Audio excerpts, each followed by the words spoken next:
Twinkle, কয়েকদিনের মধ্যেই তোমাদের ঘরে ছোট মেহমান আসবে। রবিন, তুমি এর খেয়াল রেখো। হ্যাঁ ডাক্তার, আমি এর খেয়াল রাখবো।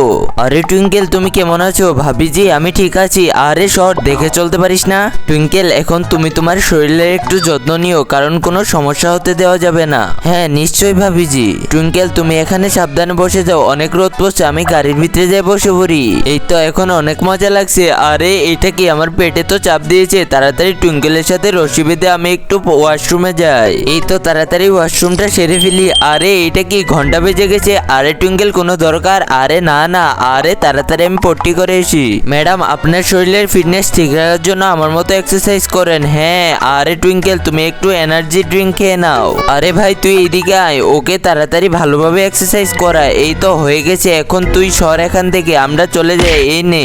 আরে তুই কি করলি রবিন? টুইঙ্কেল, এখানে তো অনেক বড় লাইন, আমরা চলে যাই। আরে ভাই, এই নাও তোমার খানা নেও আর পেমেন্ট করে দাও। ঠিক আছে, ধন্যবাদ আপনাদের। চলো টুইঙ্কেল, এখন ঘরে যাই। তাড়াতাড়ি গরম গরম খাবারটা আমি খেয়ে নেই। রবিন, আমি গোসলে গেলাম, যাও গোসল করো, আমি একটু তাড়াতাড়ি খেয়ে নেই। আমাকে টুইঙ্কেলের ভালোভাবে খেয়াল রাখতে হবে, না হলে কোনো কিছু হয়ে গেলে অনেক বড় প্রবলেম হয়ে যাবে। চলো টুইঙ্কেল, অনেক রাত হয়েছে, এখন ঘুমাতে যাই। বন্ধুরা, রবিন টুইঙ্কেলের অনেক খেয়াল রেখেছে, তাই তোমরা লাইক সাবস্ক্রাইব করে দাও।